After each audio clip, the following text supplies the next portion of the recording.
Olá, Olá, como vai, Álvaro? oi Vera, Prazer estar aqui com você, viu? E com o pessoal do Polo. que Um convite bom, muito honroso para mim, viu? obrigado, que bom te ver, bom você estar aqui com a gente. Como sempre, pontualíssima, em cima da hora, Virginiana, né? uma característica tua, né, a pontualidade, né? Muito bom.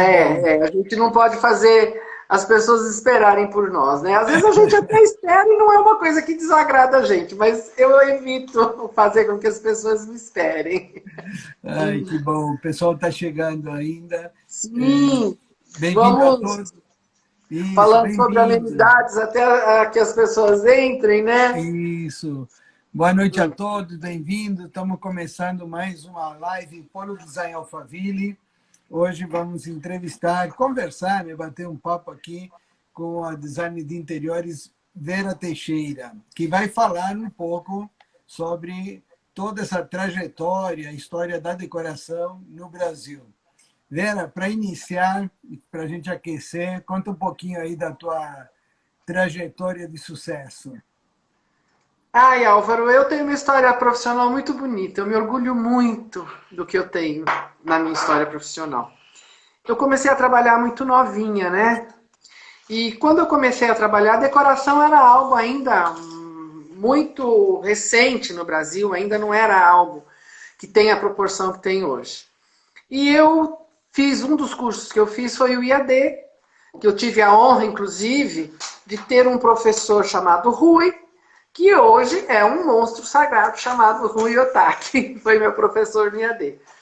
Fiz o curso Nobel de Arte e num dos estágios, num dos trabalhos que eu tinha que entregar para o IAD, eu fui fazer uma pesquisa em loja. Aquele tempo a Rua Augusta, você deve lembrar bem Sim, dessa época, a Rua Augusta era um point de decoração. sim, Pequeno, mas ainda o que existia de decoração se concentrava na Rua Augusta. isso. E pesquisando para fazer esse trabalho, me ofereceram um estágio. Ali começou a minha carreira, desde 1972. Né? E eu fui, graças a Deus, muito bem sucedida profissionalmente. Eu trabalhei numa grande loja lá da Rua Augusta, que depois se transferiu para o Oscar Freire. Nessa loja do Oscar Freire, nós somos precursores de loja com ambiente decorado, porque até então as lojas de móveis elas tinham sequência, um monte de cadeira, um monte de sofá, e a gente começou a fazer ambientação em loja. Era uma loja belíssima no Oscar Freire. Passado uns 3, 4 anos que eu estava lá, me convidaram para fazer parte da abertura de uma loja na Alameda Lorena.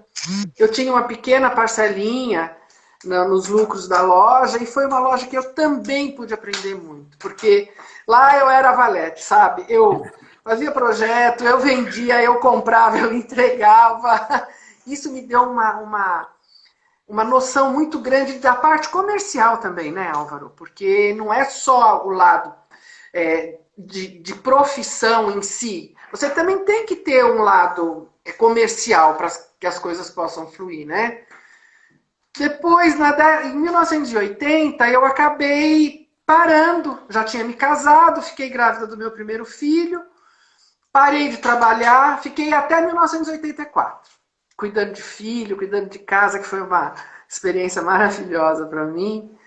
E em 84 eu abri um escritório em São Paulo, junto com uma pessoa muito querida, Ana Maria. Tivemos uma sociedade por alguns anos. O escritório de São Paulo foi o escritório que cresceu, mas quando eu vim para Alphaville, em 96, que eu trouxe meu escritório para cá, a minha vida profissional deslanchou muito. Eu fui muito bem acolhida aqui em Alphaville. Eu sou ganhadora de vários prêmios aqui na região. Graças a Deus eu tenho um nome muito respeitado aqui e procuro também respeitar todos que estão à minha volta, porque somente assim você consegue criar um círculo de amizades e de clientela que passam a fazer parte da vida da gente, né? Sim, muito bom. E é óbvio, uma carreira incrível de sucesso e de forma humilde, aí você resumiu em um minuto e pouco, né? Senão a live a gente ia ficar falando só de tua carreira. Para o Polo é importante também, né? Porque na primeira edição do Polo Design Alphaville você venceu com o primeiro lugar e era uma coisa muito arriscada na época. A gente ainda não sabia bem como que as coisas iam acontecer e quem era quem, o que cada um fazia, né? E então para o Polo você tem uma marca histórica, né, que se funde com a própria história do Polo Design Alphaville. Por isso para nós uma honra você estar com a gente hoje aqui. E a honra é minha também, viu? Porque, nossa, foi uma coisa tão emocionante na minha vida receber o primeiro prêmio do Polo. Eu ganhei alguns outros depois, não como primeira colocada, mas sempre me senti muito honrada. E sempre fui muito acolhida por vocês do Polo. E aprendi muito também com as viagens culturais. Eu acho que o Paulo acrescentou muito na minha vida, viu? Sim, foi muito bom. É mútuo, né? E todos os lojistas têm um carinho enorme por você. Isso a gente percebe em geral, né? Depois, ainda se sobrar tempo, vou contar umas dessas histórias. E foi legal que você comentou uma coisa, que se der tempo também a gente toca, que é essa coisa de que você teve esse aprendizado de lidar com o cliente, né? Do atendimento ao cliente. Até porque, como você falou, né? Na origem aí dos anos 80, 70, nenhuma loja tinha cuidado com o cliente, né? E aquelas lojas da região dos Jardins foram referência. Com certeza, com certeza. Existiram grandes lojas, grandes nomes, com produtos de muita boa qualidade. Apesar da gente ainda, o Brasil, ser pequeno em recurso, na parte de decoração, ainda nós estamos engatinhando, né? Mas começou muito bem. A decoração no Brasil começou muito bem. Né? E vamos aproveitar, então, e começar a falar do tema, né, que você escolheu.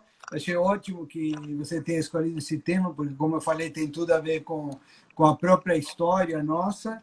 E quais vocês acham que foram os pontos mais importantes aí que marcaram a história da decoração? Olha, Álvaro, o Brasil, na década de 20, começou a ter conhecimento do movimento que existiu na Europa, que esse movimento começou no século XIX lá, que foi o movimento Art Nouveau. Ele começou a criar corpo, ele veio da Europa e ele começou a criar corpo no Brasil, né? Um movimento que tinha peças muito bonitas, as pessoas... O Art Nouveau é um estilo muito bonito, as pessoas realmente se encantam muito pelo estilo Art Nouveau. E nós tivemos aqui no Brasil algumas coisas que fizeram com que o estilo fosse conhecido. Né? Nós temos o Viaduto Santa Efigênia, no Rio de Janeiro, a Confeitaria Colombo, que é belíssima. Eu tive, inclusive, a oportunidade de conhecer a original, que era em Copacabana. Depois ela foi transferida lá para o centro da cidade, foi desmontada. Nós temos o mercado Ver-o-Peso no Brasil. O Art Nouveau acrescentou muita coisa em termos de estilo para nós brasileiros. Né? Ainda começamos a engatinhar, sem muitas pessoas que pudessem se aprofundar no assunto, mas era alguma coisa que as pessoas um pouquinho mais elitizadas puderam ver, né? Quem andava no viaduto Santa Efigênia podia ver aquela maravilha, né? Sim, ali em Higienópolis ainda tem os casarões e a FAUSP, aí da Maranhão, ela é estilo Art Nouveau, né? É um estilo muito bonito, que até hoje, às vezes, as pessoas se encantam, né? Sim, sim. Então, como o Art Nouveau começou a vir aqui no início da República Brasileira, a gente começou a ter contato com decoração, né? A decoração que veio com a família imperial aqui do Brasil trouxe todas aquelas linhas, Dona Maria, Luiz Felipe, Dom João, que foi uma coisa muito marcante na decoração Brasil imperial, né? Mas vamos falar do século XX, né? Sim. E outro marco que eu acho que foi muito grande, mas isso foi em nível mundial também, foi a Escola Bauhaus. Os 14 anos da Escola Bauhaus, que é uma escola que foi criada na Alemanha né, pelo Walter Group, que eu acho que ela revolucionou totalmente o design, a arquitetura no mundo inteiro. Eu acho que ela realmente veio com uma proposta. Os arquitetos que lá estudaram, os designers que lá estudaram, vieram com propostas muito interessantes, linhas muito retas. A gente saía de um rococó, de um Dom João, para uma linha reta, uma coisa mais simplística, né? E eu acho que isso acabou dando uma transformação muito grande na parte de design do mundo, né? A gente vê aqui no Brasil, nós temos a representação da Lina Bobardi, que fez o MASP, mais ou menos na orientação da escola Bauhaus, e ela fez o Sesc Pompeia, que é um lugar que a gente passa tanto e às vezes não dá valor, né? Para ver a beleza do prédio do Sesc Pompeia, né? E o Oscar Niemeyer foi um adepto muito grande da linha da escola Bauhaus, né? Ele fez o plano piloto de Brasília, mais ou menos baseado naquela linha de Bauhaus. Uhum. Junto Sim, com esse conceito de modernismo, né, que começa ali com a Bauhaus, depois com outros pensadores, tal, principalmente o Le Corbusier, acabam entusiasmando não só a decoração, como a arquitetura também, né? Sim, a influência foi grande, E você falou muito rápido, mas eu acho que a EAD, que foi a escola que você foi um marco também, né? Porque era uma escola que era referência na época. O IAD? O IAD Sim, foi, acho que, a primeira escola de decoração. foi. Foi o IAD, ele veio, é posterior à década de 60 que eu estudei, quando já iniciou a FAO e iniciou A da ESD, no Rio de Janeiro. Isso! A escola Superior. superior de desenho. Isso, desenho industrial. Industrial, que foi criada na década de 60 e que trouxe uma inovação muito grande para quem queria realmente se aprofundar na parte de arquitetura e decoração, né? Mas o IAD foi uma escola que criou, inclusive tem muita gente boa no mercado que saiu do IAD. Sim, ainda depois. E foi a segunda, porque teve uma em Minas, que chamava Fundação Mineira Aleijadinho. Hoje ela faz parte da Universidade Estadual, e depois o IAD aqui. E a maioria dos bons profissionais saíram realmente da decoração do IAD, né? Eles foram. E, bom, eu te interrompi, você estava contando. Depois disso, você fez uma parte muito interessante. Você fez uma parte muito interessante. Mas a partir da década de 60, com a FAO, a decoração começou a criar corpo, né? As pessoas começaram a poder estudar, porque até então era tudo muito autodidata, né? E a gente não tinha ainda a profundeza dentro dessa área de decoração e design. E a gente, nessa época da década de 60, a gente teve uma inovação que mudou não só a parte de decoração, mudou o mundo, né? Que foi a televisão. É verdade. Né? Isso mudou o mundo. E dentro da decoração, a coisa melhor que uma pessoa podia ter era uma televisão dentro de casa e na sala. Uhum. Uma coisa enorme, mas tinha que estar na sala a televisão, né? Era isso, e isso junto com a decoração veio a transformação do mundo, da humanidade com a televisão. Eu acho que a humanidade se transformou muito com o evento da televisão, né? Vamos passando aí pela década de 60, com a FAO, a Escola Superior de Design, que também veio em 1993. Vamos chegar numa década de 50, onde a gente vai ver uma São Paulo de sobradinhos. Sobradinhos charmosos, pequenininhos, estilo Henry Ford, 2 quartos em cima com banheiro, uma salinha. Isso foi uma coisa assim que mudou a característica da cidade, principalmente aqui, nessa região oeste de São Paulo. A região do Brás, a região aonde os imigrantes mais chegaram, eles tinham umas casas um pouco maiores, tudo. Mas essa região oeste se popularizou muito pelos sobradinhos que existiam, né? Eles tinham o piso todo em uma cerâmica vermelha, uns caquinhos de cerâmica vermelha. Né? Nossa, aquilo eu ainda... eu era menina, mas eu me lembro bem, né? Dessa época, todas as casas tinham seus caquinhos vermelhinhos, as cozinhas de aço, né? Tinha uma tendência norte-americana, todas assim em tonalidade pastel, também era uma coisa que fez muito sucesso na época da década de 50, né? Eu antecipei na época de 50 para 60, falei antes Sim, não há da. cronologia, sem cronologia. A gente, na década de 50, uma São Paulo começou a criar corpo, né? Criar uma São Paulo fabril, uma São Paulo que começou também com pequenas indústrias, e São Paulo realmente explodiu como uma metrópole, uma megalópole na década de 70, né? Mas, em termos de decoração, ficou muito fixo na minha cabeça essa época de 50, com os sobradinhos, com as decorações em tons pastéis, com as pernas de palitos, que hoje a década de 50 mudou de nome, né? Passa a ser retrô. Sim, sim. Eu É, queria até, sem tirar, obviamente, aí a tua palavra, mas reforçar, porque é incrível, né? Por isso que a gente conversa tanto, né? Porque é incrível que a gente está acostumado a falar com os profissionais e com outras pessoas e buscam tudo de uma forma muito técnica e acabam não percebendo a importância de determinados detalhes, como eles são importantes para a decoração. E eu vou só reforçar o que você colocou, porque me sim, pareceu extremamente importante.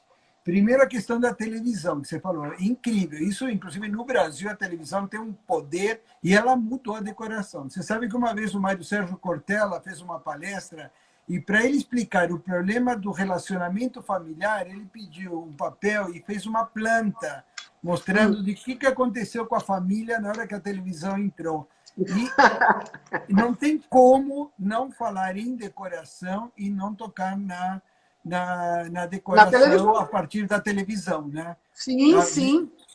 Então, foi excelente essa tua colocação. E a outra do Sobradinho, porque se você pensar, a gente pensa São Paulo, até a destruição dos rios, dos parques e tal, mas é muito recente, são 50 anos apenas, Sim, 50 anos aí de Sobradinho para uma verticalização absurda, né? sem dúvida. Imagina a mudança que você conviveu, né? Que você viu, né? Que nem você falou, Sobradinho, da casinha, da cozinha de metal para esses apartamentos, varanda, né? Sem Muito bom. dúvida, sem dúvida. Eu sou testemunha ocular.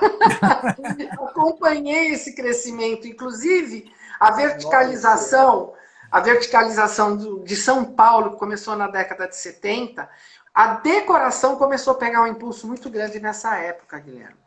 Porque as construtoras derrubavam as tais casinhas e começavam prédios, onde morava uma família, passou a morar 40, né? E as pessoas também na década de 60, 70 estavam entrando numa certa ascensão e começaram a perceber a diferença de mobiliar para decorar. Muito bom. Mobiliar uma casa, qualquer pessoa com bom senso consegue. Decorar precisa um pouquinho mais de conhecimento, precisa um pouquinho mais de atenção à utilização de espaço. E na década de 70, as pessoas começaram a ter essa noção, Muito ainda bom. muito rudimentar, com algumas lojas, como te falei, na Rua Augusta, e despontando na área de decoração, mas foi realmente quando eu senti, foi quando eu comecei a trabalhar em 72. Eu comecei a sentir, Álvaro, que as pessoas estavam querendo realmente alguma coisa além de uma mobília na casa. Né? Isso foi uma coisa que marcou muito para mim. A gente começou a querer sofisticar, né? A gente tinha um produto ainda muito precário. Por exemplo, em 1974, eu fui a uma feira em Milão. O que eu vi lá levou 8, 10 anos, talvez, para chegar aqui. Né? O nível de sofisticação era totalmente diferente. Hoje a gente não deve mais nada, mas naquela época a gente devia. E a gente começou, o povo começou a perceber a necessidade de morar num lugar não só funcional, mas bonito também. Beleza agrada todo mundo. É isso que eu né? ia te perguntar, e nossa, foi muito bom isso, a diferença em mobiliar e decorar. Então, Sim. quando você mobília, falta alguma coisa. Aí a família começou a perceber que faltava alguma coisa, é isso, né? Exatamente. Faltava um pouco de funcionalidade, faltava um pouco de requinte, faltava beleza, faltava harmonia. E isso, o decorador, que na década de 70 ainda era um profissional não muito requisitado, o que a gente tinha de decorador nessa época em São Paulo eram pessoas assim, autodidatas, que atendiam pessoas de classe média muito alta, né? Tivemos excelentes decoradores. Mulher quase não se ouvia falar. Eram Uhum. pouquíssimas as mulheres que faziam Sim, decoração sim. antes da década de 70, né? E a gente, assim, foi andando par a par com a decoração, conhecendo, vendo as novidades. E nós chegamos numa década de 80, Guilherme, que realmente começou a dar um boom na decoração no Brasil. Começaram a entrar, desde 1960 a gente tem fábrica de planejado, né? Muito tímida, mas já começava os planejados. Eram as grandes marcenarias, os marceneiros espanhóis, os marceneiros italianos que realmente faziam as grandes obras aqui em São Paulo. Foram essas marcenarias de descendentes de espanhóis, ou até os próprios espanhóis e italianos. Mas em 1980 começou a dar uma despontada no planejado, que foi uma coisa que veio para acrescentar muito para a gente que trabalha na área de decoração. O planejado veio ajudar, ajuda o cliente também. Né? Década de 80, nós tivemos. Em 87 foi a primeira Casa Cor. 1987 foi a primeira Casa Cor. Ela acessou a facilidade, ela deixou a facilidade para o leigo que gostava de decoração ter contato com a decoração. Eu acho que isso foi uma das coisas muito marcantes, Uhum. né, da decoração. Em 1980 também nós profissionais tivemos uma ajuda muito grande que até hoje é imprescindível para a gente, que foi a fundação da Associação Brasileira de Decoração, né, que começou a dar uma normatizada na profissão, que até então não era uma profissão, ela passou a ser normatizada, acho que em 1990, se eu não me engano, com a lei do MEC, que começou a regularizar a profissão de decorador, né? Aí foi, nessa década foi na verdade, foi a autorização dos cursos. E a regulamentação profissional é recente, de dois anos atrás, mais ou menos. É, Olha a luta, né? A luta que tem. Então, tudo isso veio, a gente está começando a falar da década de 20, passando pelo Art Nouveau, passando por Bauhaus, passando pelo Deco, passando pela americanização da década de 40 e 50, com a televisão, com os móveis de aço, até chegar numa década de 70 que nós começamos a criar um estilo mais adequado para o Brasil, né? Estourando na década de 80, né, que a verticalização começou em 70, mas teve um boom muito grande em 1980, né? Uhum. Existia uma construtora aqui em São Paulo que eu fiz muito trabalho para eles, a Adolfo Lindenberg, faziam uns apartamentos estilo neoclássico. Aquilo foi uma coisa marcante dentro da construção civil, Era o né? ozinho em cima dos prédios iluminados, né? O Exatamente. logotipo do Adolfo lá em cima do prédio, é uma marca. Exatamente. E era assim, as pessoas tinham uma ansiedade, elas compravam seus apartamentos e elas queriam alguém que pudesse ajudá-las. Os escritórios de decoração começaram a surgir mesmo em São Paulo a partir da década de final da década de 80, 90. As lojas de decoração, que começaram a crescer em 1970, elas prestaram um serviço muito grande para a população de classe média que queria decorar a casa, Álvaro. Sim. Sabe? Era uma coisa bem rudimentar, mas em compensação, o que se vendia de imóvel, se fazia de Sim. decoração dentro de uma loja, Álvaro, você não tem noção do que é. E as lojas, como você falou no teu início também, né? Porque as lojas começaram a fazer esse papel de mostrar ambientes decorados, de ter Sim, profissionais preparados, sem né? Como dúvida. foi teu caso, pegava alguém que era especialista em decoração e aprendia a atender cliente e a vender, era ao contrário, né? Exatamente. E outra coisa, a gente teve algumas coisas nesse decorrer da década de 70, 80, 90, que foram coisas tão marcantes em termos de decoração, que talvez hoje pudesse ser assim. Gente, esse povo era doido. Nós acabamos com madeiras no país, nós acabamos com mogno, nós acabamos com jacarandá. A utilização da madeira não era uma coisa regrada, né? O mogno fazia o maior sucesso. Existia um tecido que era impossível você fazer uma decoração na década de 80 e não usar chintz. Você lembra dos chintz? Lembro, a poltrona de mogno com chintz, quer dizer...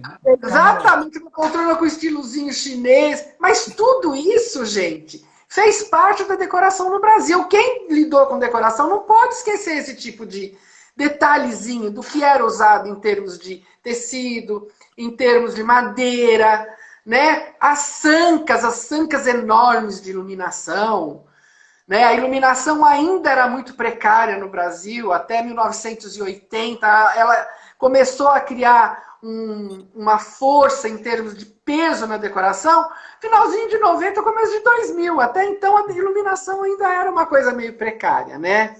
Era a sanca de gesso, né, que você está falando. Sim, as sancas de gesso não podiam faltar. Eram coisas que marcaram épocas na decoração, né? A gente tinha, por exemplo, a gente não tinha noção de home theater. Home theater é coisa recente. É coisa agora, que surgiu depois de 2005, 2010. Até então, televisão. Elas não eram mais trambolho, começaram a diminuir, mas elas não saíam da sala. Sim, muito bom também essa relação que você fez, desde o caquinho do piso ao móvel de metal, que eram as cozinhas de metal, inclusive o fogão brasileiro de metal, uma referência mundial. E o outro lado da história também, da gente pensar de que o Brasil é o nome de uma madeira, né, o pau-brasil, e a gente conseguiu acabar com o mogno, que é uma nobre, lindo, jacarandá, que você jacarandá da Bahia, né, se extinguiu, né? Uma pena, mas eram elementos que marcaram aquela década na decoração.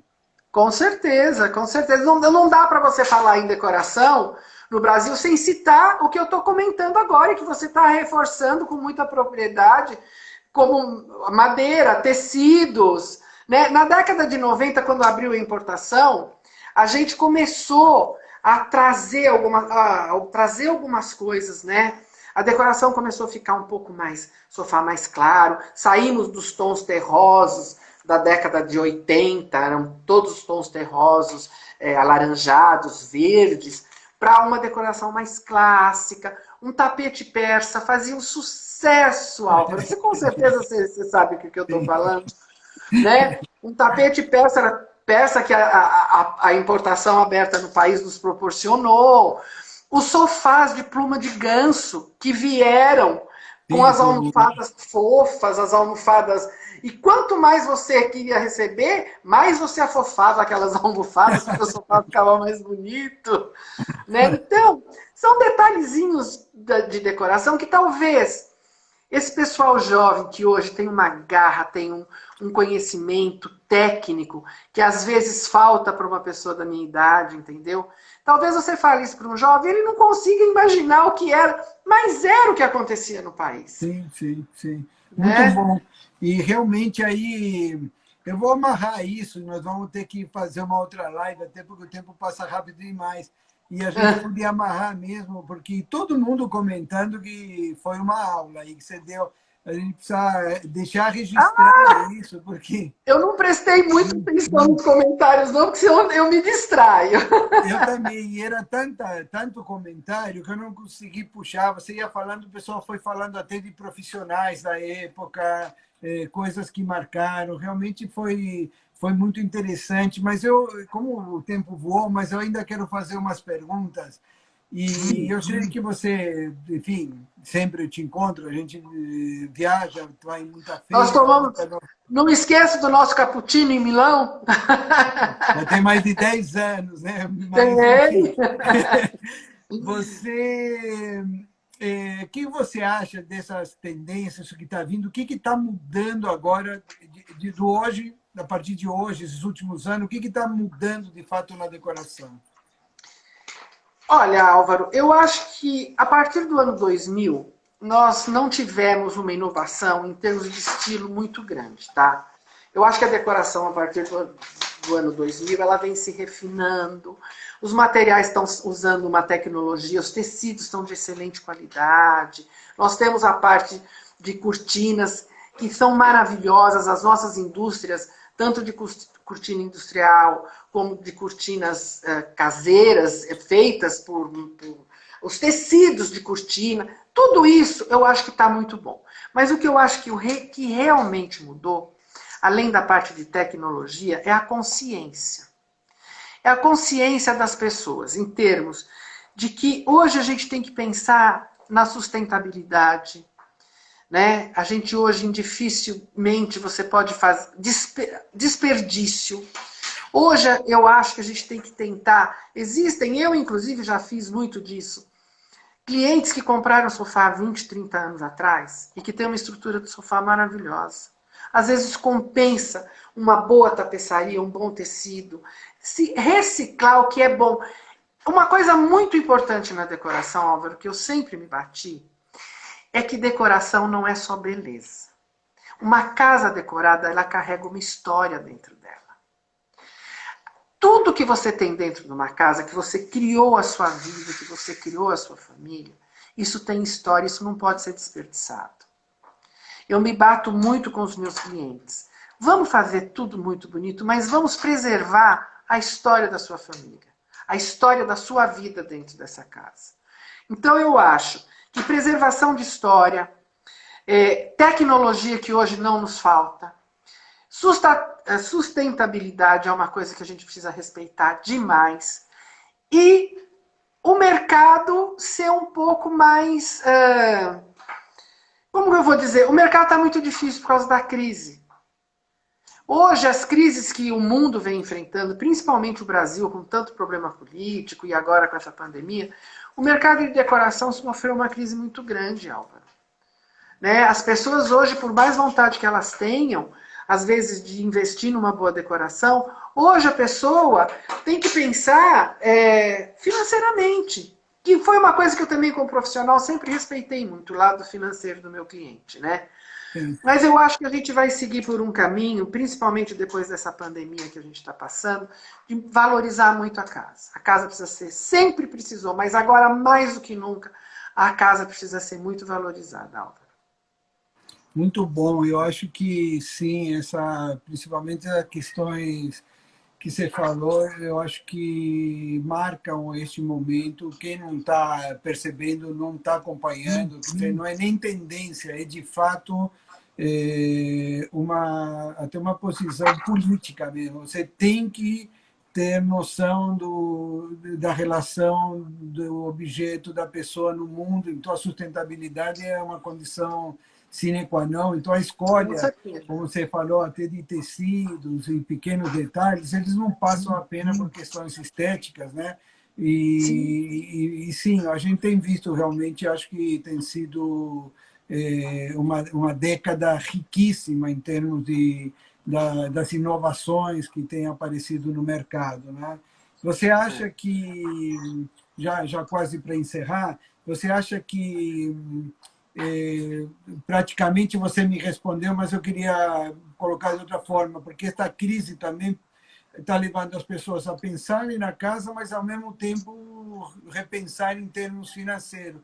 Você acha que daqui para frente as pessoas vão entender a importância de investir na casa, na decoração, até para ter a qualidade de vida?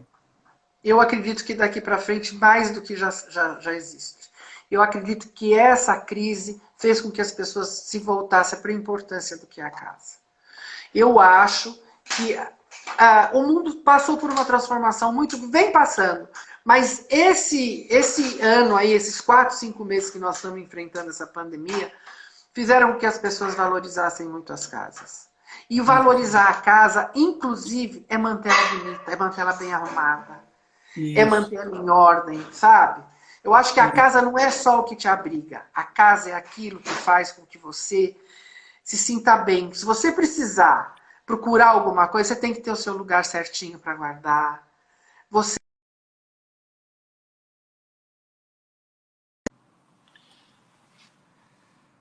Infelizmente, a gente nem recebe quase as pessoas em casa. Mas eu acredito que o valor da casa vai ser muito maior agora, depois que a gente passou por isso inimaginável, né? Ninguém imaginava que a gente ia passar. É inesperado, né? Mas, nossa, Inesperado, é. muito bom encerrar com essa tua visão. Foi realmente incrível, bem virginiano, né? De ter tudo no lugar certo e organizado.